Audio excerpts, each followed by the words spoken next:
My name is Rindov. This is my story.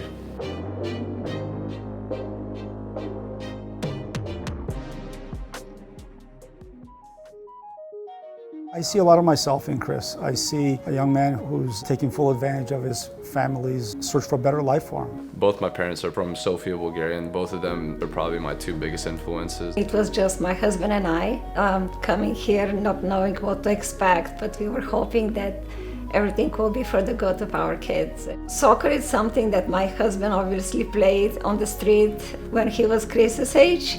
And we're glad that he went into soccer. We were fully committed to support him, go to every single day to practice. I don't think they've ever missed any one of my games. Doesn't matter whatever the reason is, whatever the game is, we try to fly.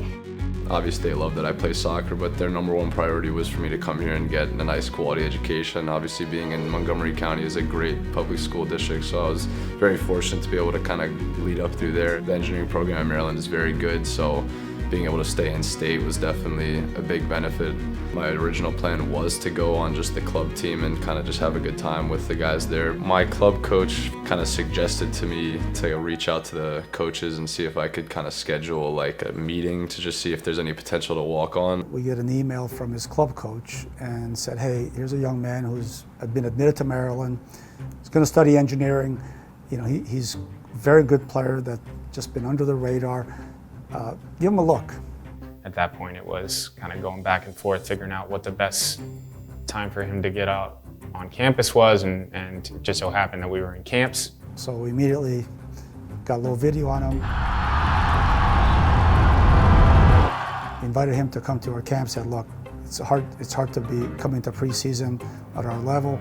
Why don't you come for a day or two at the camp and we'll have a good look at you. So I ended up going to one of the camps and I spent like the whole day there. And immediately you look at his physique and you go, wow, this kid's put together quite well. And then you talk to him and you go, oh my God, he's a really nice young man.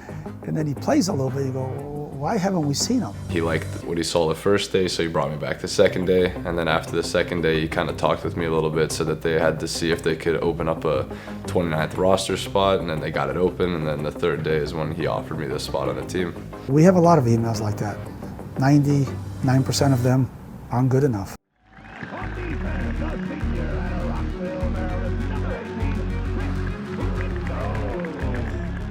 Obviously, when I came in, I was never really looked at as a starting option at all. In certain situations in games my freshman year, you thought I could come on and maybe make an impact, whether we needed some defensive help or offensive help. You know, he played bits and pieces, and I brought him in. I said, Chris, you need to work on this, this, and this. Well, he worked on this, this, and this, and this, and this, and this, and this again, to the point where I had to actually say, hey, Chris, look, you need to start working with other people. You can't do everything on your own. And he understood that, so then all of a sudden he brings his best friends out, and now they're serving balls to him and doing different things. Me and one of my teammates, Isaac, we really started to go a lot harder in training, and after training we would spend pretty much hour and a half every day after. We would play some inter-squad games, and he was starting to really show that he's going to be special. And then in the spring 2021 season of the 2020 year, I mean, he was a guy we couldn't take off the field. He started the majority of our games that spring, and I think you could see, especially towards the end of that spring, his confidence had grown so much. He was becoming a little bit more vocal within the team. Miles and I would look at each other as he would speak in team huddles and things like that, and kind of seeing, all right, you know, he's really stepping into his own leadership-wise. Let's go out there, let's get a W and get out of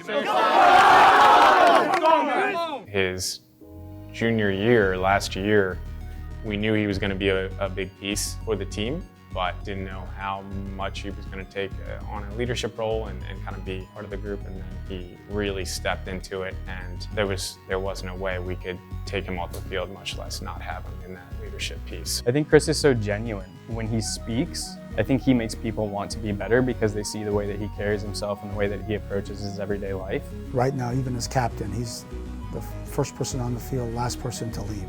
He makes sure the locker room is clean. There's no job or detail that's beneath him, no matter if he's a senior or a captain of a team. Eli Krognali, Eric Metzelevich, Johannes Bergman, those are the guys that kind of influenced me, and I kind of took after what they did. Obviously, they stayed after practice, got extra work and extra treatment. We got a little lucky with Chris. He's a great story. I mean, fantastic young man, great player who's got a chance to lead this team to some special things this year and I think play beyond college.